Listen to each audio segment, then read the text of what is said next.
Et si tu es marié, tu peux confondre Jésus avec le jardinier du cimetière. En train de pleurer devant le ressuscité. Si c'est toi qui l'as. Connaissons et cherchons à connaître l'Éternel. Ça signifie Dieu est un mais divisible en partie connue et partie non encore connue. Soulève un peu cette chaise là. Elle pèse combien? 2 kilos, hein? Tu pèses combien? 60. Hein? Comment 2 peuvent supporter 60? Est-ce que quand tu es venu ici, la chaise a dit je suis fatigué? Mais comment pouvez-vous soupçonner Dieu?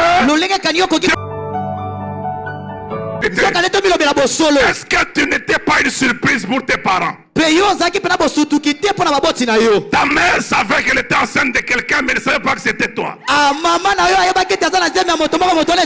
a su que c'est toi quand tu es sorti. Mais il y a quelqu'un qui t'a vu avant qu'elle ne te conçoive. Ce qu'il a connu d'avant.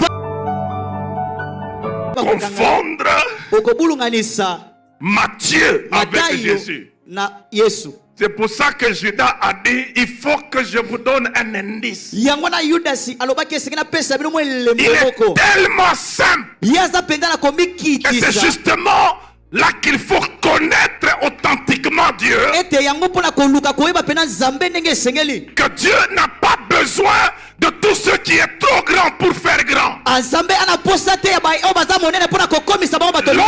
vous avez le Dieu authentique, vous saurez que même une chose simple peut révéler la grandeur de Dieu.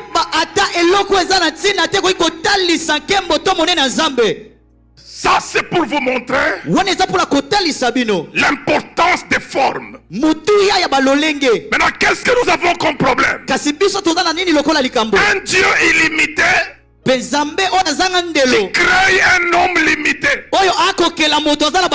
Comment l'illimité va fonctionner avec le limité? Il faut que l'illimité parvienne à élever le limité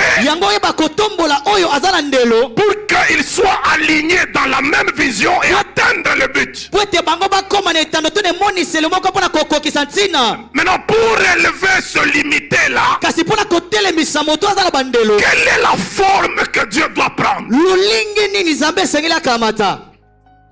C'est la forme de connaissance. Amen. Il dit ceci: que mes instructions se répandent comme de la pluie. Retenez bien le mot pluie parce qu'on en aura besoin d'ici là. Il y a le cycle là-dedans. On en aura besoin. Et Osée vient dire: connaissons et cherchons à connaître l'Éternel. Ça signifie Dieu est un mais divisible en partie connue et partie non encore connue.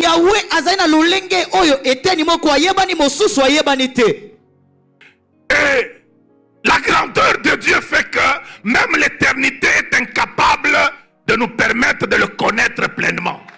C'est ça qui fait sa grandeur. Raison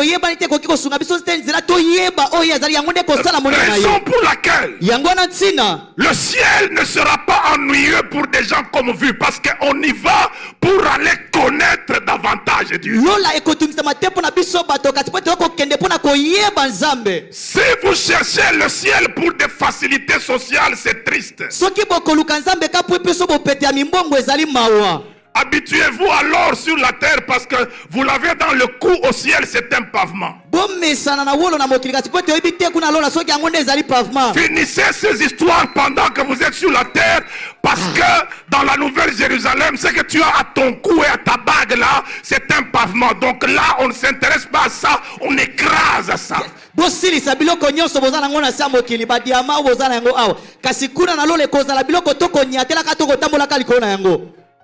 Alors il dit que ces instructions se répandent comme quoi? Comme de là. Et Osée dit, connaissons et cherchons à connaître l'Éternel, parce que sa venue est aussi certaine que celle de Laurent. Je pose une question. Qui a prié pour que le soleil se lève aujourd'hui? Qui va jeûner pour que la nuit tombe? Et la Bible dit, sa venue est aussi certaine que celle de Laurent. C'est que personne ne va prier pour que Dieu vienne. Dieu viendra de lui-même. Est-ce que tu t'es créé toi-même pour que tu commences à te rechercher? L'œuvre est à charge de qui? N'est-ce pas de son auteur? Est-ce que tu t'es commencé toi-même? Est-ce que ça serait responsable pour celui qui t'a commencé de ne pas te continuer?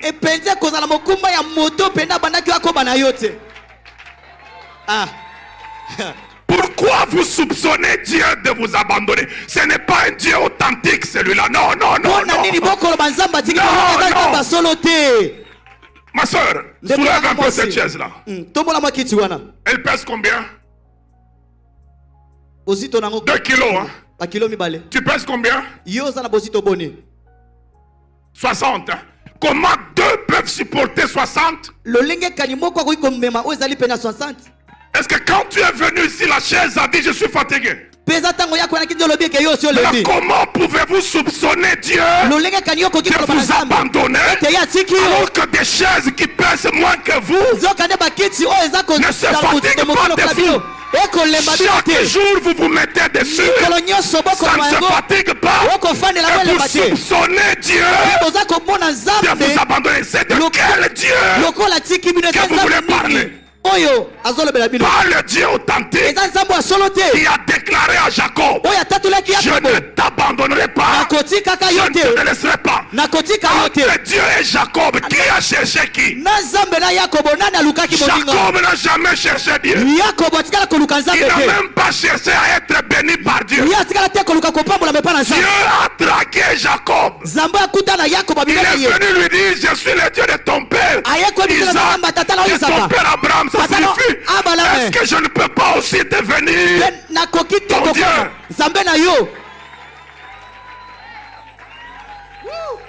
Tu ne t'es pas commencé pour que tu te termines toi-même.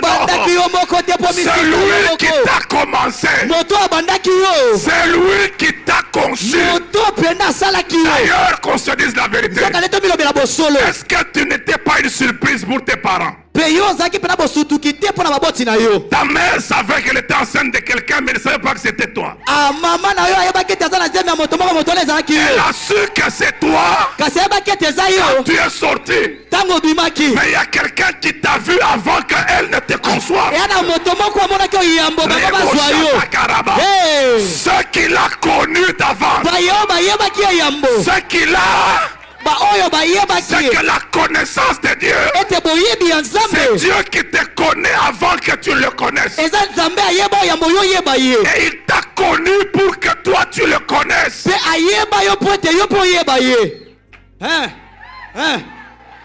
Maintenant il ajoute, il viendra pour nous comme de la pluie. Il dit sa venue est aussi certaine que celle de l'aurore. Dieu ne peut que venir, il ne peut que venir.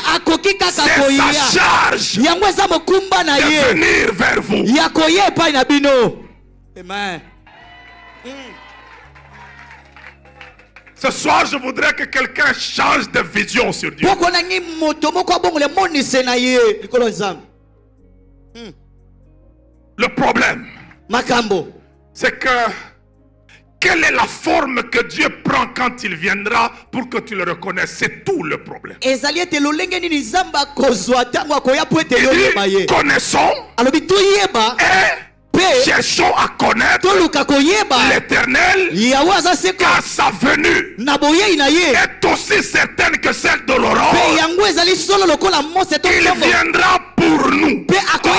Ce qui peut venir pour nous comme de la pluie, mais pour d'autres comme une obscurité.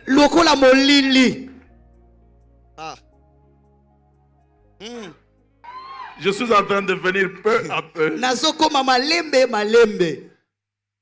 Le drame, c'est que quand tu es disciple d'Emmaüs, tu peux te promener avec Jésus et parler à Jésus sans savoir que c'est Jésus. Et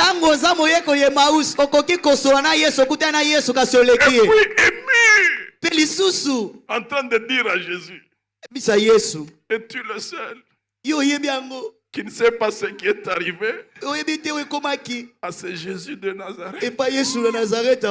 Un prophète puissant en parole et en œuvre. C'est qu'il y a des gens qui marchent avec la solution sans savoir qu'elle est déjà là.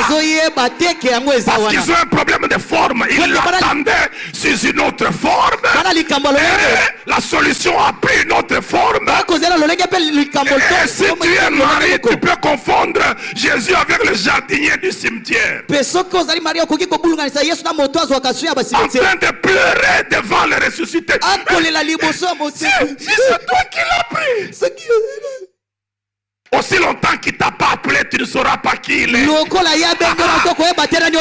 il a dit Marie. Alors Marie s'est rendu compte que ce n'est pas le jardinier, c'est Rabbi en personne. Papa, Jésus a tellement humble. Agronda ta Marie, est-ce que tu es jardinier? Vraiment. Ce qui m'a dit, c'est un docteur, un frère. Tala. Yesu aza simple. Yesu na obi kitisa. Pas confondre un fantôme. Na elima. Et puis le même jour, malgré ça, il a dit à Pierre, yo pe meka comme ça à la fantôme. Kana moko na bisi Petelo yaka pe meka lisusu yo za elima. Je voudrais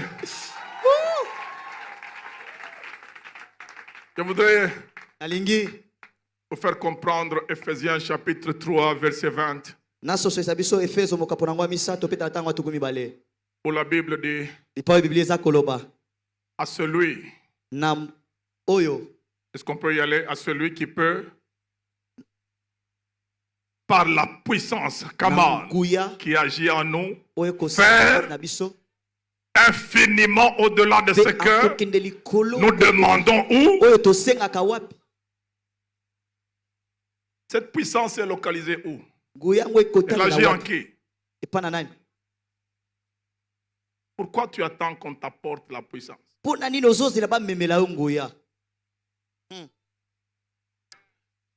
Lorsque tu n'as pas de connaissance authentique, tu deviens importateur de la puissance.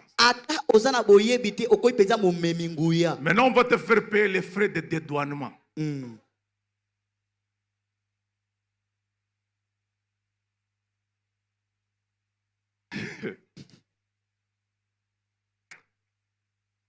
À celui qui peut faire infiniment par la puissance qui agit en nous, au-delà de ce que nous demandons ne pensez pas que prier c'est seulement robochaker. Non. Penser c'est prier. Quel type de pensée est en toi? Parce que c'est ça la base d'action de Dieu vers l'infini. C'est pour ça que Jésus peut rencontrer un aveugle, mais il lui demande qu'est-ce que tu veux. Parce que je cherche ce à quoi tu penses. L'aveugle peut lui dire donne-moi l'argent comme le paralytique. Pour lui, il avait un problème Alors que le vrai problème de la vie, c'était ses pieds. Qu'est-ce que tu penses?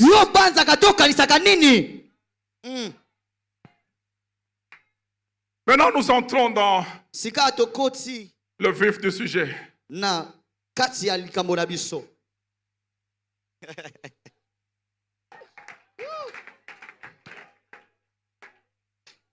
Connaître authentiquement Dieu, ça t'introduit et ça te maintient dans le cycle de sa parole, sur le cercle de la terre. Dieu n'est pas fou, il ne sera jamais. Et quand bien même il peut être, sa folie sera plus intelligente que notre sagesse. Comment se présente la terre quand il la crée? Elle est informe et il faut trouver à la terre une forme. Et comme Dieu fait chaque chose pour un but, la forme à donner à la terre doit permettre à Dieu de libérer sa puissance qui permettra à la terre de lui faire atteindre son but. Quand il pense au carré, il le met pour la Nouvelle Jérusalem. Elle sera carrée. Il dit, ça, on réserve pour la Nouvelle Jérusalem parce que le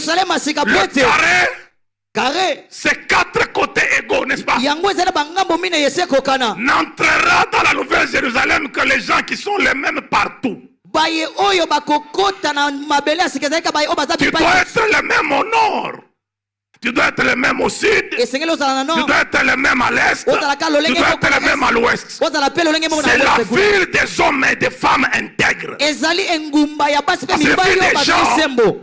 Quand il est seul, il est égal à comme s'il est avec des gens. Et quand il est avec des gens, il est égal à comme s'il est avec Dieu. Il faut rester le même. Ceux qui connaissent Dieu authentiquement restent les mêmes partout. Comme Dieu est le même hier, aujourd'hui et éternellement. Quand il regarde à la terre, il trouve que c'est le cercle qui l'intéresse. La Bible dit qu'il a tracé un cercle à la surface des eaux. Job nous dit ça, n'est-ce pas? Le cercle, c'est la seule figure qui devient parfaite lorsque le point de départ devient point d'arrivée. Et tout ça se fait à partir d'un point central. Et tous les points sur le cercle sont à égale distance du point central.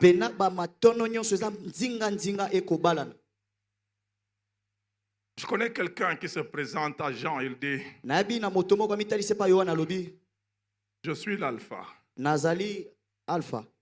et l'oméga. Le premier et le dernier. C'est que quand tu m'atteins au dernier niveau, en soi tu es rentré au tout premier parce que c'est toujours moi.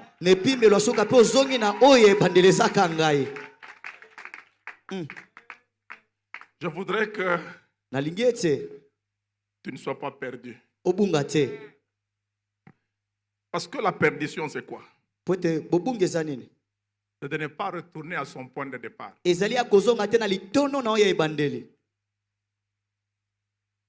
Amen. Amen. Ce que j'aime avec ce cercle, je ne sais pas, c'est peut-être moi. Je trouve quand même qu'il y a une constante qu'on a étudiée. Pi. Ça, c'est moi. Ce n'est pas la Bible. Et ce pi-là, pi. C'est 3,14. Ok. 3,14. Qu'est-ce qui fait qu'il faut 3 fois 14 générations pour qu'on parte d'Abraham?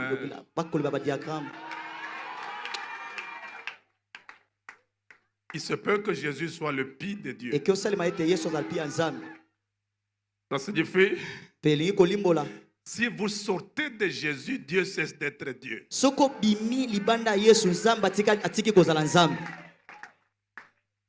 C'est ça qui fait que Jésus ne commence pas par être ton chemin vers Dieu. C'est d'abord le chemin de Dieu vers toi. Avant que toi tu ne viennes vers Dieu, c'est Dieu qui est venu vers toi. Ce qui fait que Jésus est d'abord le chemin de Dieu vers les hommes. Et il dit aux hommes, pas de rendez-vous en dehors de ce chemin-là. Si vous sortez de là, la colère de Dieu demeure sur vous. C'est pour ça que dans cette démocratie théologique, il n'y a que Jésus qui a dit, moi je suis la vérité. Aucun autre n'a dit qu'il était la vérité.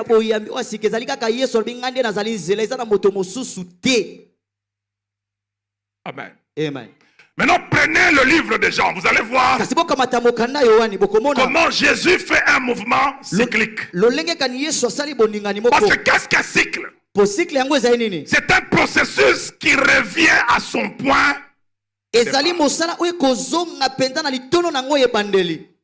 Oh, Jean 13, 3. Jésus qui savait que le Père avait remis toutes choses entre ses mains et qu'il était venu de Dieu et qu'il s'en allait à... Il est parti de qui? Et il doit rentrer à qui? Écoute, si tu es parti de Dieu, tu dois rentrer vers Dieu. C'est pour ça que la connaissance authentique de Dieu, elle t'amène à te positionner sur le cycle pour que, étant sorti de Dieu, que tu retournes à Dieu. Ceux qui iront en enfer iront dans un imprévu. D'ailleurs, l'enfer n'a pas été fait pour l'homme. Jésus a très bien dit qu'il a été fait pour le diable et pour ses anges. Donc si tu y vas, tu es allé dans un imprévu. Et puis après tout, je n'ai jamais été un bouc, j'étais une brebis perdue. Ça ne me fait pas un bouc parce que je garde ma nature de brebis mais perdue. Alors il est venu ramener les brebis qui étaient perdues. Qu'une brebis qui a été retrouvée dise Amen d'abord. Et j'aimerais dire à cette brebis-là, reste en Christ, reste dans la connaissance authentique de Christ pour que tu réussisses ton cycle. Pourquoi nous échouons même sur cette terre? Dieu n'a pas créé le monde pour qu'une autre volonté s'y fasse. Il l'a fait pour lui. Tu ne peux pas arriver chez moi, tu commences à faire ta volonté, tu crois que tu es sérieux? Comment l'homme veut être sérieux sur une terre qu'il a trouvée sans la créer? Et il dit qu'il peut faire là tout ce qu'il veut. Toi, qui t'a dit d'abord que tu es toi?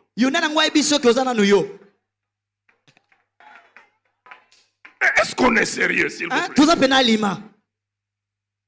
Et on sort des théories Big Bang. La Terre est venue par une explosion.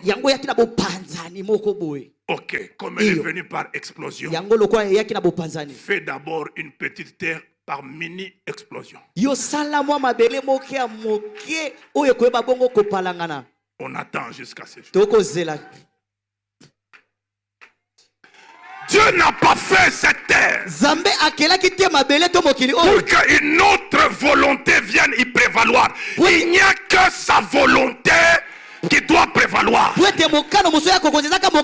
volonté existe pour faire la volonté de Dieu. Elle n'existe pas pour faire ce que toi tu veux, mais Dieu l'a fait pour que toi tu fasses ce que lui veut, pas ce que toi tu veux.